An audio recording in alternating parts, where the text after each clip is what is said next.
I would love to welcome our keynote speaker, conscious leadership expert,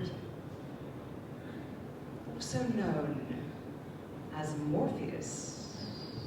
Distinguished guests, ladies and gentlemen, prepare to get Morpheus, and let me hear you make some noise for Uwin Iwin.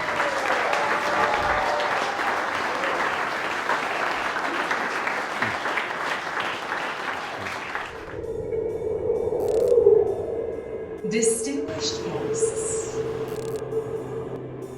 please welcome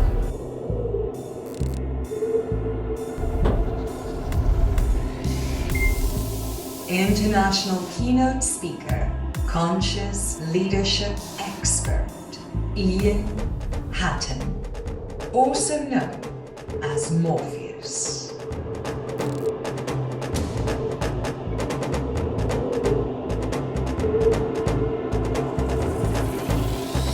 This is life-changing influence, and that's what this is all about. Imagine if you had the freedom to lead from who you truly are. Well, maybe you do. Maybe all you need to do is simply embrace your unique essence. As a conscious leader, this is a game changer. This is how you impact your world. You're a leader. Every one of you is a leader. Every one of you. Because your life is going to be about influence. And as you influence, you are leading. So let's throw away the idea that leadership is just a position. It's not. Leadership is a skill. Leadership is bringing a change to the world. And I believe we all have that capability.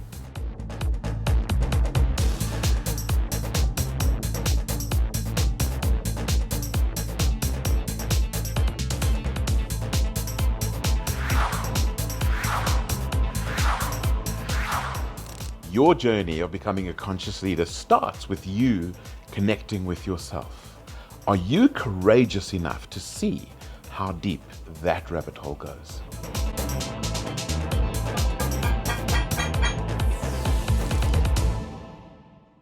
I have a major task right now, and you already know the answer to this question. And the question really is, who am I? Because I would like to introduce myself. My name is Morpheus. Now, this is not the name that my parents gave me some 59 and 11 months ago, 59 years and 11 months ago. This is the name given to me by a bunch of friends. We got together and we were talking about, so who are you mythically? Who are you mystically? Who are you?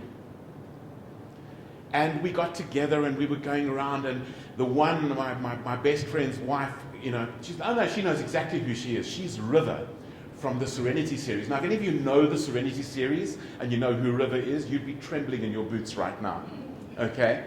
But then it got to others, and we had, Galadriel and from the Lord of the Rings and this kind of thing. But eventually they got to me. I said, so, Ian, what do you think? And I went, I have no idea. I've been thinking about it for the last couple of weeks. I have no idea. And River turned to me and said, but it's obvious. You are Morpheus. And I said, oh, I wish I was Morpheus. I would love to be Morpheus. And she said, no, you are Morpheus. And then the others went and they looked at me and they said, but Ian, you are Morpheus. And so, over time, I've taken that on and I've realized, yes, that is me. I am Morpheus. So who is Morpheus? Well, Morpheus was the Greek god of dreams. I'm sure you can see the resemblance, right? So here we have Morpheus, the Greek god of dreams, the one who awakens dreams in others. The one who awakens the dream of who you really are, of your real potential, of what's inside of you, mythically and mystically. Now, a long time after we knew about Greek gods, there was a guy called Neil Gaiman. And Neil Gaiman wrote a comic book series called The Sandman. So The Sandman, he wrote this comic series. It's become legend. It's got a cult following in comic book series and has now become a Netflix series. And I believe from people in the know in the comic book community, the Netflix series is brilliant. It accurately represents. And what is the name of the lead character in Sandman? Morpheus. Morpheus. Because Morpheus in the Sandman is the one who awakens dreams, the one who inspires people to dream, to sleep and to dream. Okay? They say that the Morpheus of the Matrix was based on Neil Gaiman's Sandman. Morpheus in the Sandman series. And so, who is this Morpheus that I've taken on? Yes, the awakener of dreams, but it's more than that. Morpheus is the one who believes when others have stopped believing. Apparently, that's a characteristic I have. Apparently, according to my friends, it's actually called stubbornness, right? But anyway, so there is this characteristic. Now, Morpheus in the Matrix is not the hero.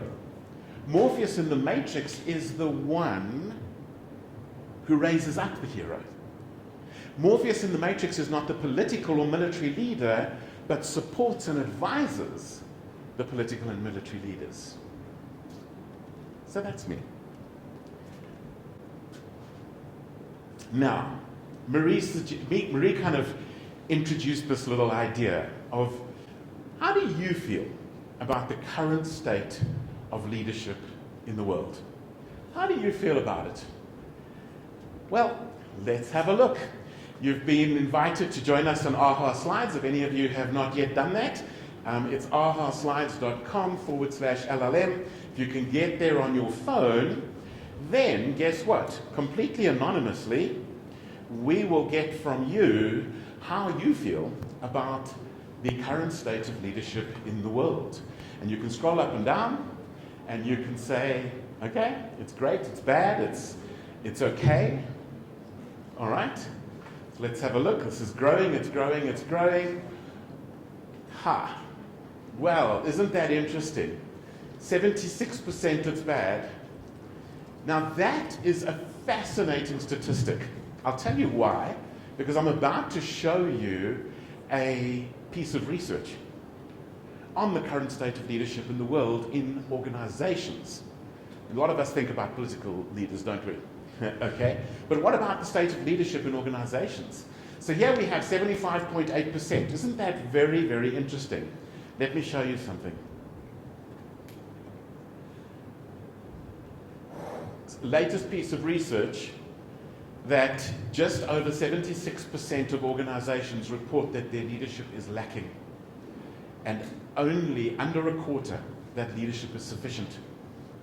Under a quarter. So this is really interesting. It tallies almost exactly with what you just said. Isn't that interesting? So what does that mean? What does that mean for our people? What does that mean for engagement, our mental health of our people, the focus, the ability to be productive? What does that mean? Well, we're going to unpack that a little bit as we go through the next while. So let me get rid of that. Let me throw that out and let's dream a little bit.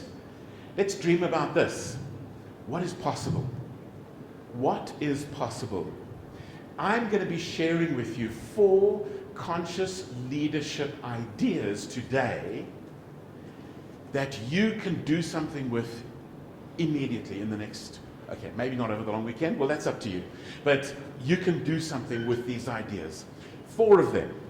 And here's what I'd like you to do. I'd like you to make a little pinky promise with the person next to you that you will take at least one of these ideas and you will use it. So, pinky promise, people next to you, make a little hookup, okay? Pinky promise. That you're going to do something with at least one of these ideas. Okay, there we go. There we go. Let me tell you a little bit about my journey. So, I'm going to go back some 22 years. And I used to be in the IT industry for the first half of my career. I worked for a little company that some of you might have heard of called Microsoft. Okay? But, sorry, it's not my fault, okay? Whatever you're struggling with, it wasn't me. Okay? But, okay, so I worked for Microsoft, and I was involved in some product launches. I was involved in quite a few different things. And I began to observe the state of leadership in the world. And as I was looking at the state of leadership, I was devastated, including my own and the way I led my team. And got so disrupted by it and so aware of my own personal shortcomings that I decided I needed to do something about it. I wanted to act. And so I left. And I began with some baby steps. I did a master's degree in organizational leadership. I thought, well, 20 years experience in the corporate world, in IT, a master's degree in organizational, I can now change the world, right? And you all know how that's going to go, right? Okay.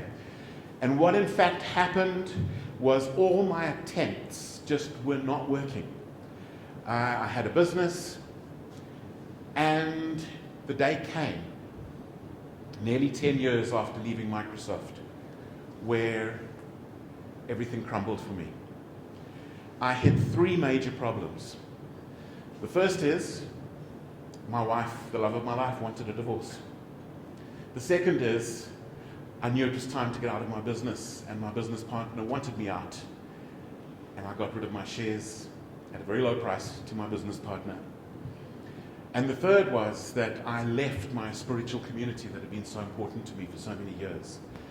And I found myself in a place of what I call my ICU period, where I was in intensive care. I had a friend who offered me some accommodation at the coast where I could stay for a while I was commuting to do some work, but basically burnt out, completely burnt out. And realizing that the real problem of leadership in the world wasn't over there. It was here. And thus began my journey of becoming a conscious leader. I learned some things. I learned some things like some mindfulness exercises, some meditation. I learned some things about making myself my number one job each day, which went so against all of my conditioning that I'd grown up with, where the conditioning was, whatever you do, you mustn't love yourself. Or look at that person, he loves himself too much. And I went, but if I don't nurture love here, where do I get it from to give to other people? And so I made myself my number one job each day. Not my only job, but if I don't work here, what do I have to offer the world? And this is the cornerstone, the basis of conscious leadership. Because conscious leadership is based on this idea that a truly conscious leader is going on the inner journey and is exploring the dark parts here and learning to nurture love here, that then becomes an overflow to everybody else. That's true leadership. That's conscious leadership. And so that's what it became. Now, what's fascinating is I was doing a lot of leadership development work before and after. The same work, with the same content, and the same techniques. And without me changing a technique or changing content, suddenly I was having a bigger impact. And I was like, what's going on? Suddenly people are coming to me and saying that the leadership course they went on with me has changed the way they parent. It's changed the way that they deal with their spouse. It's changed the way that they deal with their company. And I keep hearing, oh, and I got promoted. And I'm going, what has changed? It's the same stuff I'm giving you, but clearly because something changed here, it's changing something there. That's conscious leadership. And so today, as you saw, I've now worked with leaders from more than 90 countries. In fact, I think it's 97 I counted the other day, around the world, both face-to-face and online.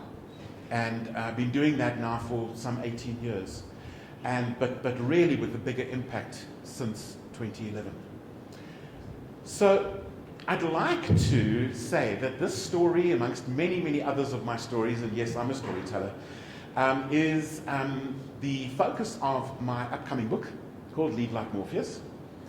And we would like to, and it's upcoming, so it's not ready yet, we would like to give away now a coffee table version of this book. It's going to be full color, full gloss, worth over 2,000 rands, and we would like to give that away. And guess how we're going to do that? We're going to spin the wheel. And the winner of the book is Aki.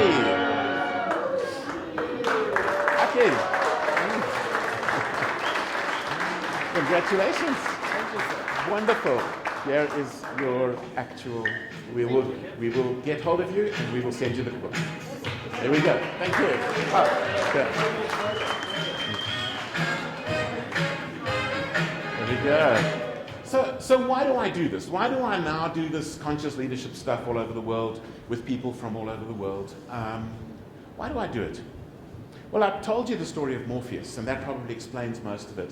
I've got a corny little saying that I use, but I kind of like it, but it's very corny, and it's this.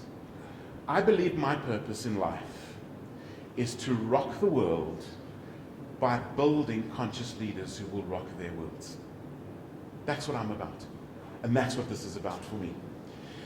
So what is Lead Like Morpheus? I'm going to take you through it in some steps, but let's have a look. Well, Lead Like Morpheus is not just about knowing the path, it's about walking the path. Now, how many of you, raise your hand, if you've ever walked a labyrinth? Not a maze, but a labyrinth. Probably about 10%. Wow. Okay. So a labyrinth is only one path all the way through. It's not like a maze where you can have dead ends. Okay? It's one path all the way through. But there's a massive difference between, you've probably seen labyrinths before, and having walked one.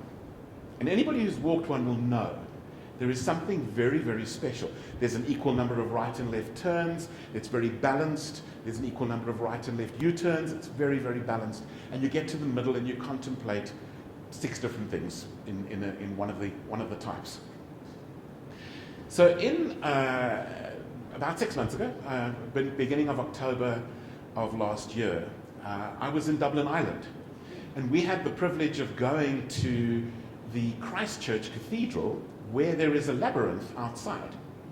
But I want you to notice something. That as I was walking this labyrinth, and by the way, that's Dippy in my backpack. If you want to meet Dippy one day, we can introduce you. But I'm now walking this labyrinth. But watch other people. They're pretty ignorant about what it is. They are not just walking across, they're not even aware of what it is. And there's something about that symbolizes conscious leadership. People are not conscious of what's out there. And people are continually walking across the space. And we then get to the place where some people started to notice the way I was walking. And from there, people started to see, oh, this is a path you can walk. That's what Lead Like Morpheus is like. It's a path you can walk, and you can learn to walk, and you can experience it. So I'm going to take you through this. It's a little model that we've got. This is what we call our blueprint. And I'm going to take you into it in a variety of ways. But notice right at the middle, it's about liberation. It's about liberating you to be the leader that you have in your essence, in your truest self. But it's about liberating your people to find their genius, to deliver on it, to team, to be connected, and so on. And so we're going to zoom in a little bit. We're going to start with this piece over here, which is liberating genius. And this is about creating self-reliance by people knowing their genius. You kind of think, genius? Everybody has genius. Everybody has genius. So it's about waking them up to that genius. If any of you remember this scene in The Matrix. Wake up, Neo. So here's the problem that we're addressing. Less than 2 out of 10 employees strongly agree that they get to use their strengths every day at work. Less than 2 out of 10. What's the impact of that? Well, the research is very, very clear. Those who do get to use their strengths every day at work have 38% higher productivity, 44% higher customer satisfaction scores, and 50% higher staff retention. Isn't that interesting? So, if I had to do another poll, and the poll is this: which of these would you most like to see increase in your business? Those three that I've just given you. Guess what? Aha slides. Go over there and you will find which of these would you like to see increase in your business. Is it the productivity? Is it the customer satisfaction? Is it the staff retention?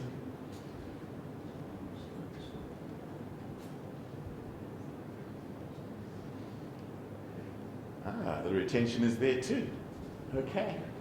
But customer satisfaction. Imagine if your people could connect in with the thing that they are most genius at and do it for your customers. What would the impact of that be? I'll give you a simple example. One of my team members, I'm not going to name right now, maybe I should, I don't know. But I once had something to do and I realized that it just wasn't working for me. I had to develop a message for my client, and I couldn't get this message right. And so I called on Cindy, who's busy helping one of my clients right now, one of your clients right now, David. And I said, Cindy, I'm struggling with this thing, can you do it? And within 5 minutes, this message came out, and I looked at this message and I thought, if I had worked on this a week, I could not improve on this message. And she did it in 5 minutes. That's genius. That's genius. And applying that, my customers, it was actually kind of bad news I had to give the customers. They all said, yay, this is so good. Because she was so good at it. Thank you, Cindy. So, okay, so there we go. So customer satisfaction coming up as the highest one, and productivity followed on from that. Thank you very much. All right, so let's go into a second part of this. What we call the method, which is about cultivating mindsets.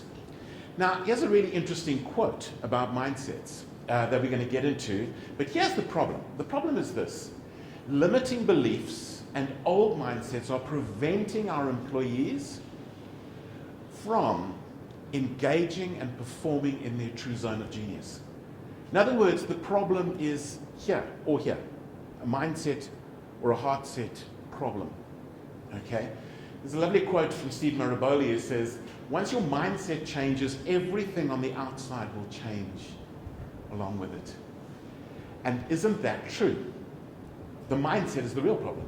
We think the problem is a lack of knowledge or skill. The mindset is by far the bigger problem. When you've addressed the mindset, the knowledge and skill is easy. Easy. So, I have a quick case study I want to tell you about. So there's a guy called Mandla Mbonambi. I've been working with him for some 20 years. When he came to me, he was 20 years old. He'd fathered a child out of wedlock, and he was really, really struggling because he was a student. He had absolutely no money, and he was being denied access to this child. There were some traditional issues involved and so on, some cultural issues. And he came to me and he said, what can we do? And so I have a simple process. I connect, I stimulate, and I challenge, which is what this is about, how we change mindsets. And so I said to Mandla, okay, let's connect. We had a burger at McDonald's, and we got a relationship going. And I said, tell me the story. And he told me the whole story. And I said to him, that's really interesting, the way you're looking at this. I wonder if there's another way we could look at this. Could we look at this at a different angle? And he said, what do you mean? I said, well, let me ask you this question.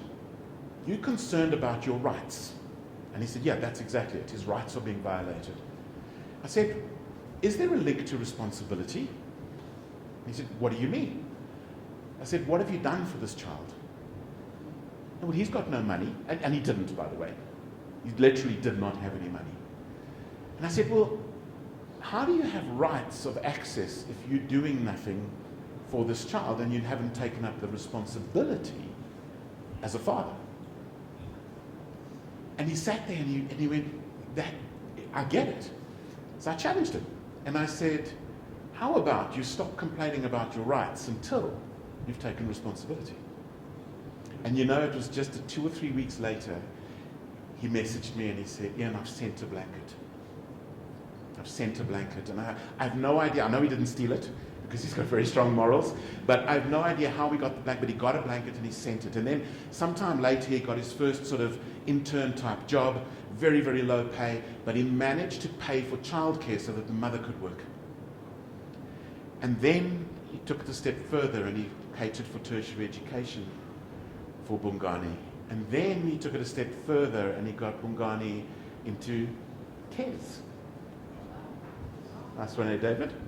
And Bongani had his matric farewell last year, graduating out of there, and he's now studying. How interesting. How interesting. Can you see how it changes? When the mindset changes, everything else follows. Everything. Mindsets are what hold our people back. So he now has his own business, Mandla does, called Africanology. He employs, I think, about 100 senior technical consultants. He's expanded not only out of Johannesburg and Gauteng, but he's expanded into Cape Town and Dubai, and is exploring opening up in Lagos and Nairobi. So he has this business. He's finished his master's in business leadership and is currently finishing his doctorate in business leadership. Interesting. When the mindset changes, everything changes. He's done that work, not me, just to be clear. But the mindset changed and everything else followed. So, what mindsets would you like to see change? What mindsets would you like to see change? So, let's have a look. Guess what? Which mindsets would you like to see change? Let's have a look. I'll go back to your AHA slides.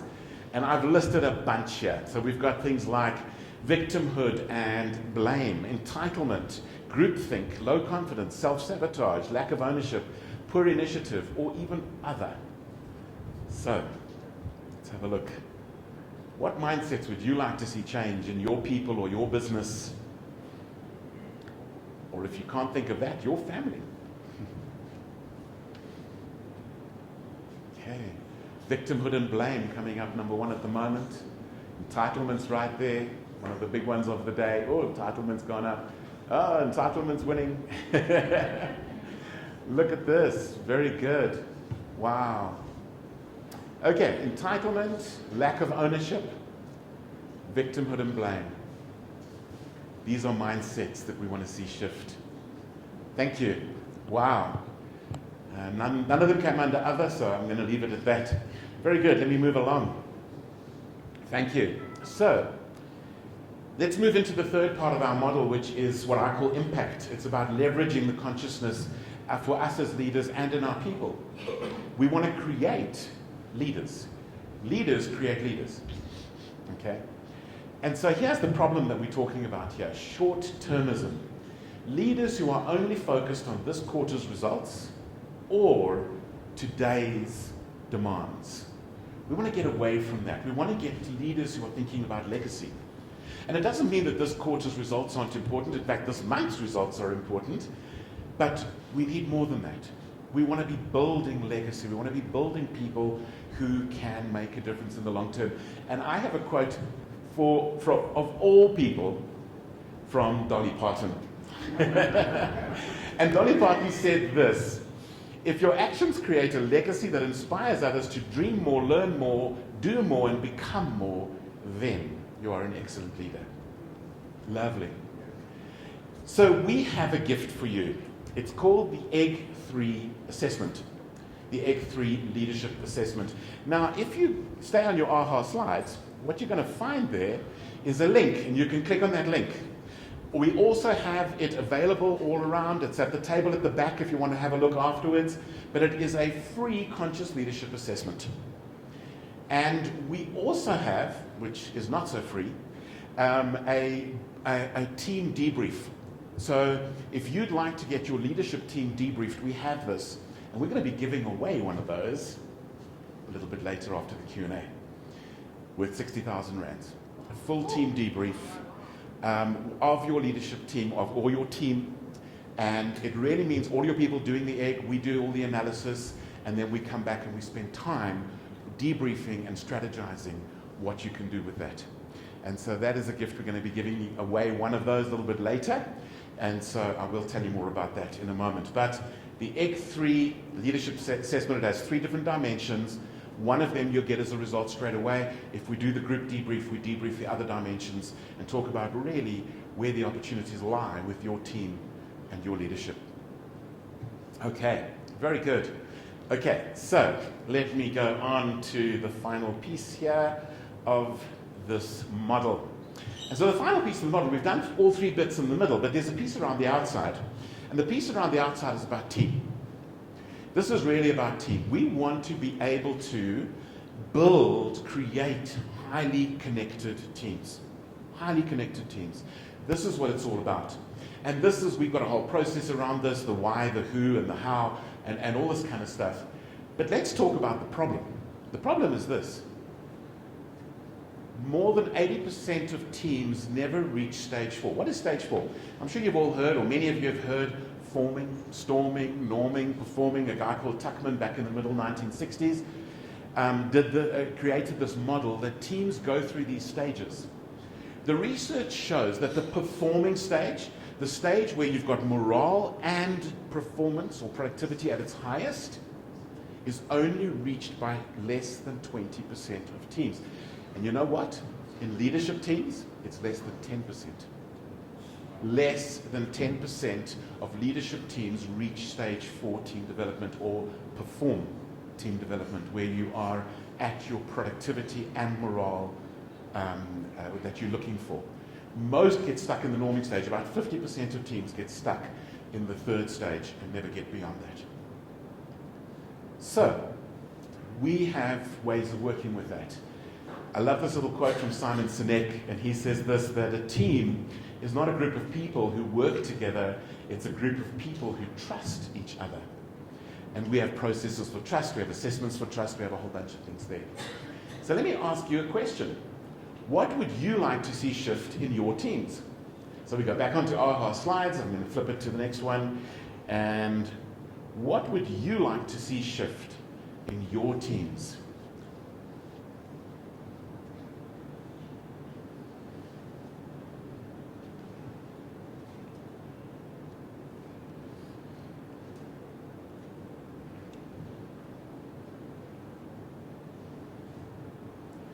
Okay, here we have coming through clear communication, clear leader at the moment, trust and connection. Trust is a fascinating one. It's so fragile, it breaks easily, and it's very difficult to restore. But we have a model for that called the AIR model. It really helps to put a handle on what trust is and how to build it. And we've got an assessment around that as well. So yeah, trust and connection come up as the number 1. Number 2, very closely followed, is clear communication. Those 2 together, nearly 50%. Common purpose, that is the fundamental of any team. Without a common purpose, you cannot reach stage 4. And then, yeah, team development, conflict. I thought conflict might come up higher. Strength, synergy, using that genius, leveraging that genius of each person. Thank you. Wow. Okay. Thanks for your wonderful responses. Okay. So, before we get to Q&A, let's get to...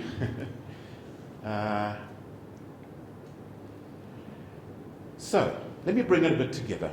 What is this lead like Morpheus? You've got a strong feel for it already. But some of you are thinking, nah, this is not going to work. Some of you are thinking, it's too difficult to go on that inner journey and look in that mirror. Some of you are thinking, I need results now, and this sounds like a long-term thing or a medium-term thing. One of my favorite sayings in conscious leadership is slow down to speed up. Slow down to speed up. Put the fundamentals in place and you will be delivering faster and at a better rate than ever before. Slow down to speed up. So some of you are objecting. Some of you are thinking, no, but this is going to be, what is this thing? Are you thinking that I'll just take some pill and suddenly I will wake up and be a conscious leader? And I want to tell you no. Because conscious leadership is a journey. It's not a destination. There is no arrival. It's a journey. But just dream with me a little bit. Imagine in your teams, in your people, that everybody knows what their genius is, and they're not arrogant about it. They're just self-accepting, and they're honoring of everybody else's genius. And they're figuring out how to dance together around that genius. And we're getting the productivity and the staff retention and the customer satisfaction. Imagine a picture where their mindsets are no longer getting in the way. Their limiting beliefs are no longer getting in the way. No more self-sabotage. Imagine the scenario where they are starting to think longer term and becoming conscious themselves. Imagine a scenario where your teams are highly connected. They have a common purpose, they have trust, they have communication down to a T. Imagine that world. Well, you remember right up front I asked you this and I told you about the research, about the current state of leadership. I want to flip these colors around. Some of you will know where I'm going with this. What if we changed the small bit to red and the bigger bit to blue? And we turned this into having great leadership in the organization might mean taking the red pill. And I don't know if you're ready to start on that journey, because it's a journey. The red pill's not going to give it. It's just going to start the journey. And if any of you have ever seen The Matrix, when Neo takes the red pill, it's the beginning of a journey. It's not the end of one. But if you took the red pill and you said, I commit to becoming a conscious leader. I want to have conscious leadership. Conscious of myself, conscious of my people, conscious of our environment, conscious of our clients, conscious of our shareholders, conscious. But some of you are not ready for that. And for you, I want to offer you the blue pill. You can wake up tomorrow morning, nice public holiday, forget about this talk. It's okay. It's okay. Some of you are not ready. And that's okay. Because it's quite a thing to look into that mirror. It's quite a thing to go and say, leadership problem isn't there, the leadership problem is here. And if you're not ready for that, that's okay. But make a decision. Because it's better to say no than to not decide. It's up to you. You're being offered the red pill or the blue pill. It's your choice. Thank you.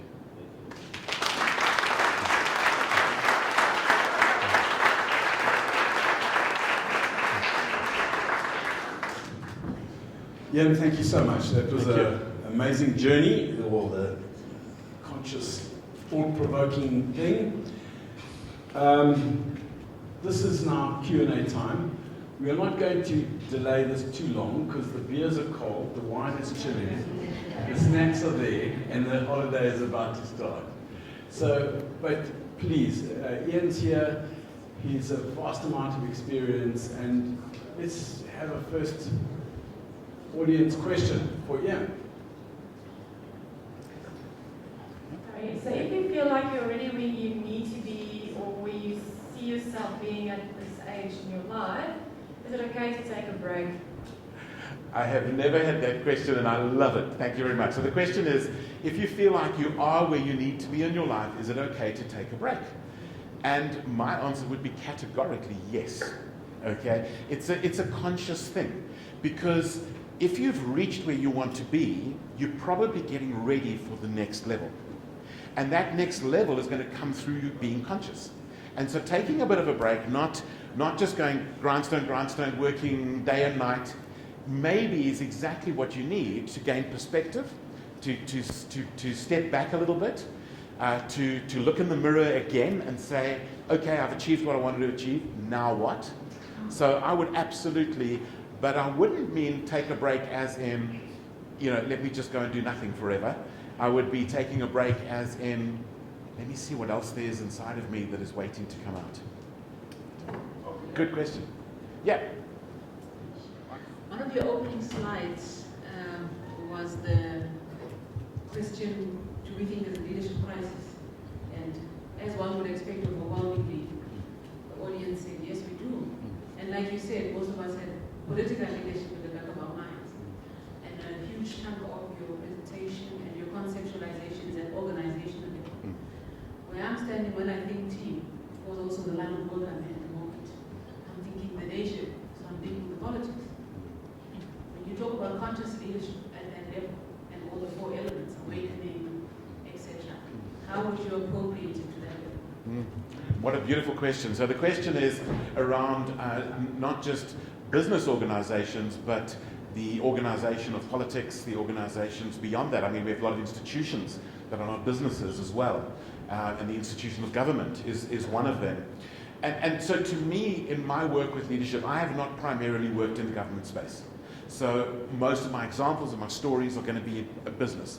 Vast experience of business, from mining to manufacturing to banking to all sorts of areas.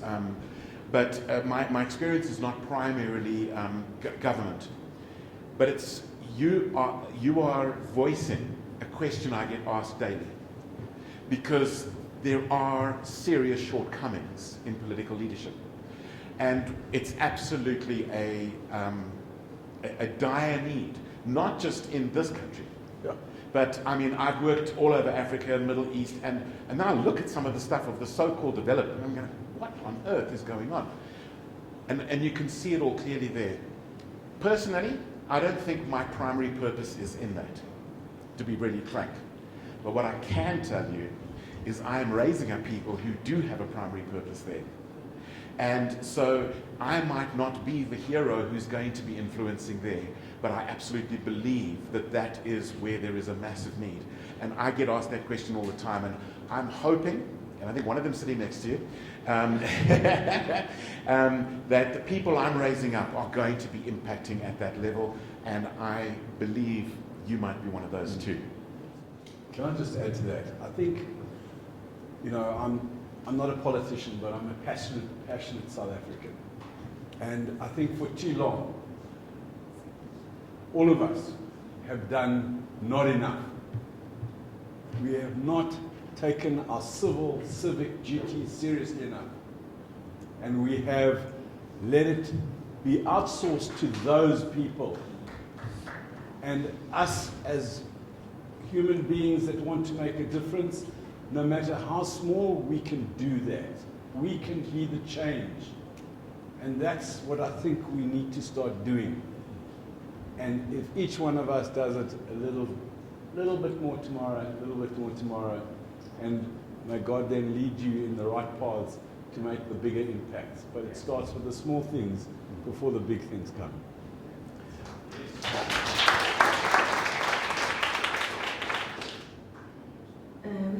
Morpheus, thank you so much for your presentation. I just want to ask one question. So you've been addressing a variety of sittings, right, and in various countries.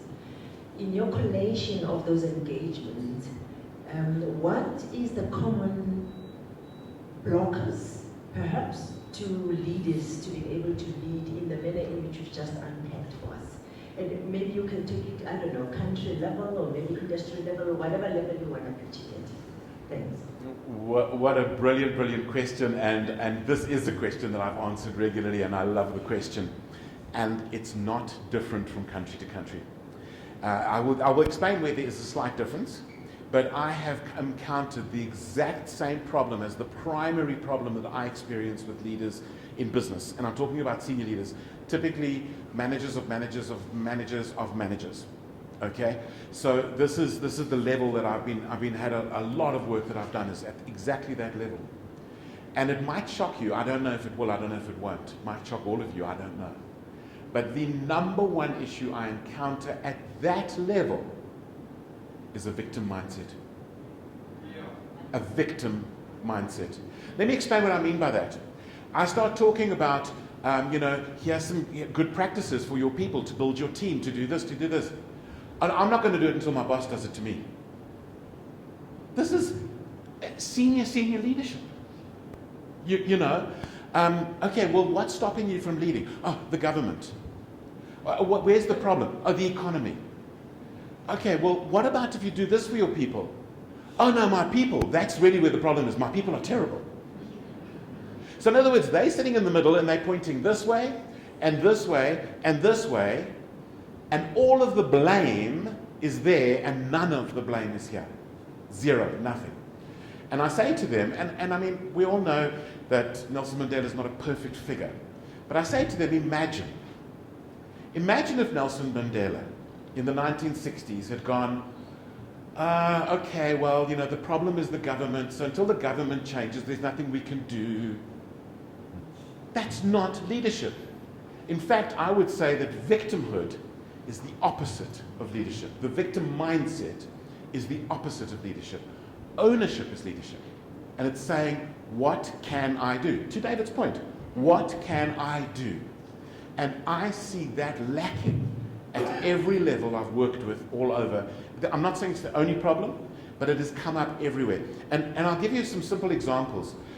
If I'm working, say, in Nigeria or Ghana or Sudan even, and I know Sudan's having a rough time at the moment, if I'm working in those countries and I'm doing like a 5-day thing with 25 senior leaders, day 1, day 2, the blame language comes out. By day 3, it's gone.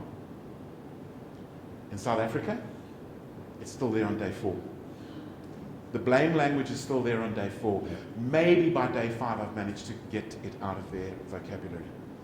And so the victim mindset is even stronger in South Africa than other countries that I've worked.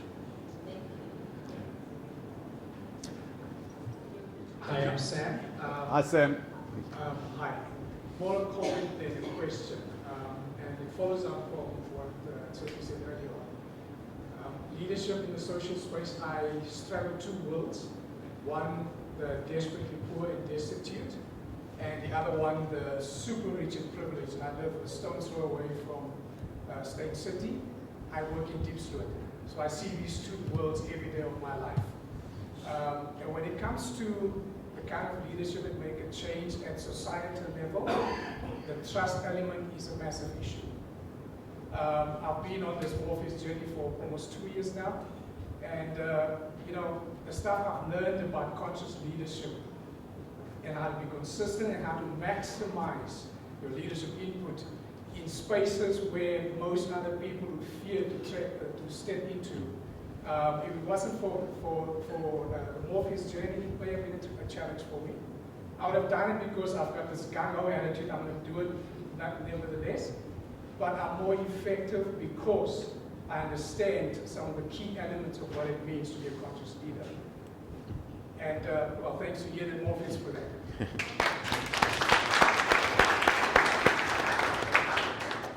Thank you, Sam. I'm going to add something to your comment, and that is that in that duality, that world that you straddle, and you and I have had so many conversations about it, there is unconsciousness at both sides. There is unconsciousness amongst the privileged. They're just completely unaware of what is happening right on their doorstep, or prefer not to know. Okay? But there's also unconsciousness of potential on the other side. And if we could just get to look in that mirror, if we could just get to see that incredible creative genius that's inside each of us, and step into that with our civic duty, and step into that, it can change. The leadership in the privileged can change, and the leadership in the underprivileged can change too. I'd like to make 2 comments. I read the Constitution because I don't have a social life. So, in the Constitution, there's something like 120 sections that talk about rights. There's only 12 sections that talk about duties, and they're financial duties. So so the system isn't broken, it's set up that way, that we're a rights-based country and not a duties-based country. Nowhere does it say, you have a duty to your brother and your sister, you have a duty to your employees, you have a duty as a politician to your people. So the system is not broken, it has been set up that way. That's why we have a victim mentality, in my opinion.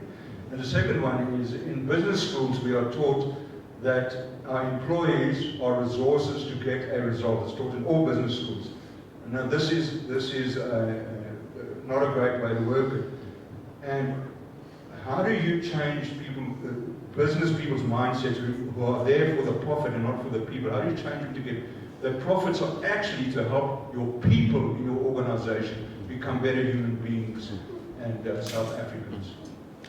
Nice question. Thank you, Jacques. Great question. So, I'm gonna jump in. I'm not going to make more comments on what you said about the Constitution, but I will say this, that I think the answer I'm going to give on the other one might have a spillover. I don't know exactly what that spillover is, but it's really interesting. I'm busy reading a book at the moment called Conscious Capitalism, and it's really interesting, which is all based on conscious leadership. Conscious capitalism entirely based on conscious leadership. And what they are showing is the sales growth, the profitability growth, the market capitalization growth, that how much conscious capitalist organizations are exceeding the growth average of all of the measures. And so, as much as we kind of go, well, this is the right thing to do for people, to lead consciously, it's the right thing to care, to love, to build organizations that we do have that sort of thing happening in our organization. The research is exceptionally clear that in the medium term, the returns far exceed the short-termism of all I care about is this quarter's results, so let me retrench 10,000 people to make that target. And those are the things that are interfering. There's another book which is all about organizational culture, and I forget the names of the authors right now, but I did this as part of my master's. And what these guys did is they wrote this book about building organizational culture, and they put all the things down of what works and what doesn't work. 17 years later, they wrote the revised edition. And one of their comments, and they were very tongue-in-cheek in their comment, one of their comments was this: clearly we're academics and not business people. Because if we had just put our money where our mouth is, those organizations that we highlighted as investing in their culture and their people have exceeded the market average 5-fold on profitability, 6-fold on market capitalization. They've just gone way ahead, and they said, clearly we're academics because if we'd been business people, we would have put money into those companies and we would be stinking rich right now. So there is an economic benefit to conscious capitalism, to conscious leadership. And I think there's a spin-off benefit to society of conscious leadership and building a society of consciousness. Last question. Thank you. Last question. Just made it. My name is Peter Hayward. Thank you very much for your presentation. I've spent quite a bit of time in this lifetime leading expeditions and people all over the world, predominantly Southern Africa. And I find David is involved in part of what I'm going to discuss, and you involved in the other part. So there's a good team process here. But technically and simplistically, leaders are able to get things done. Because at the end of the day, we don't go into any battle for the love of a fight. We go into battle so that there are spoils, and that those spoils, whatever they might be, whatever the battle might be, is well distributed amongst those that took part. So we might have gone into a freedom process with South Africa when I think tomorrow is Freedom Day, right? What are we going to be free about? What are we participating in? Where are the spoils? Because technically, they cannot just be distributed amongst 1% of the population. So my experience with the leadership is, how do you involve people? Yes, there's profit share, but what about income share?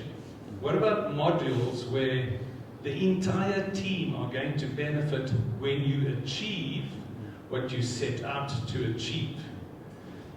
And that doesn't include your new E-type Jaguar or your F-type Jaguar, right? It's got to be an inclusive process for everyone. From the tea lady who's making a damn fine cup of tea, right from the word go, from the receptionist to everyone. When I was doing team building for many years and running executive programs, my biggest disillusion was this, and that's why she gave it up. You cannot motivate people who are stuck on a basic salary. What are you motivating? The guy already knows before you've had the talk that he's earned his 10 Rand for the day.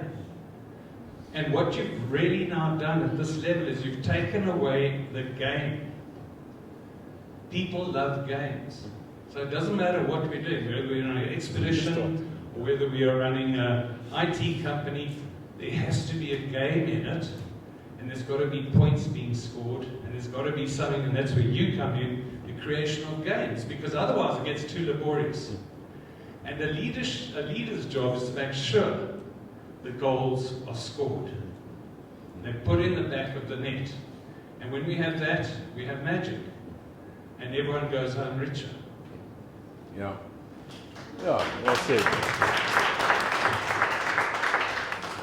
So I'm going to just assume the questions that were asked because there was a lot spoken and great value there. If you as a company want to win, you have to create winning opportunities for each and every individual in that business. They have to know what is in it for me if we go the extra mile for this battle. Okay? So that's our underlying philosophy. And when we started this business, we were predominantly in the sales space, motivating the sales revenue drivers. But that's not enough, because you have to have the whole team, because you can sell like crazy and fall over in the manufacturing or fall over in the service environment, fall over in your admin. Everybody's got to be in the battle together. And that's where we are getting more and more into the employee recognition and reward space, but not for the happy sake of things. Happiness isn't a good goal. Winning is a good goal. And we get happy along the way. And sad. Because sadness is part of the journey. Defeat is part of the journey and the learning curve. You have to have it. You have to get beaten up every now and again. You have to cry together in order so that the joy can come in the morning. Okay? And I think the partnership that we are developing is that there is so much more to just providing a game. Yes, that works. What we do is, it works. It motivates people. But when you combine the game with the real serious intention of changing mindset, and you are aligning mindset and game playing and winning, you can conquer the world. You really can. And so what this partnership brings together is people with deep understanding in that space. And there are others in our field, and we are collaborating now.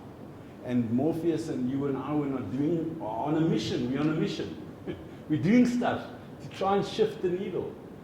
And it's so exciting. It's so exciting. And thank you, everybody. And I think I want to give Ian the final word, but I just want to thank everybody from the bottom of my heart for our clients who love us and what we do. Thank you.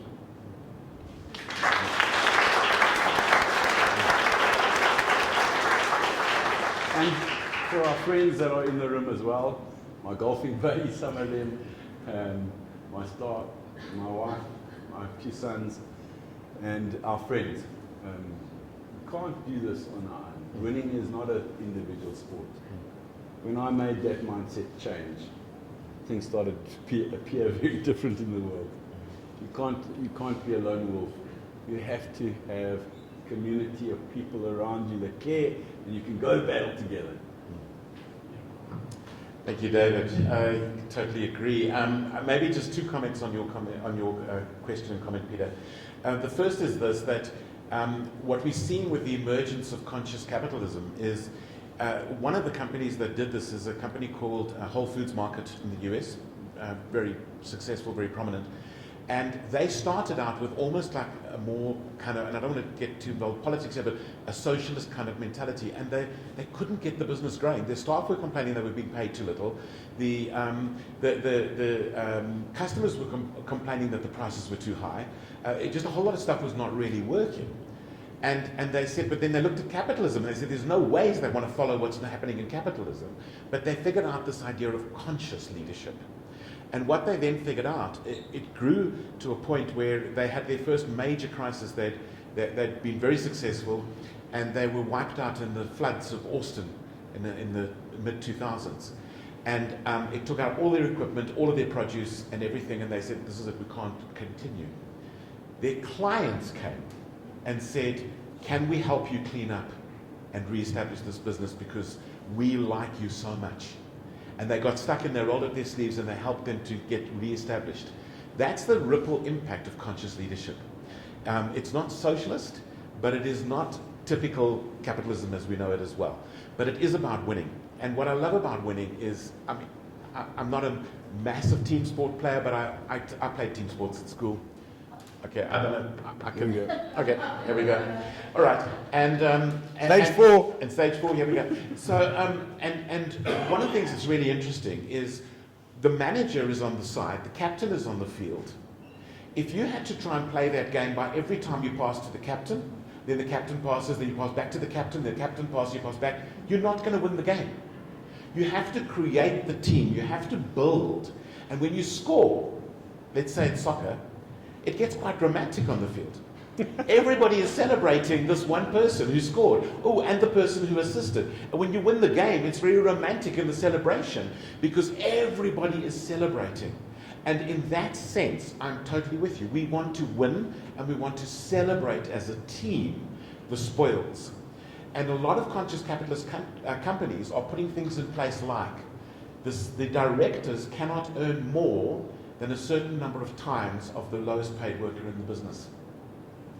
And I think some of them I've heard it's like 28 times. There are many, many organizations where the CEO is earning thousands or millions of times more than the lowest paid worker.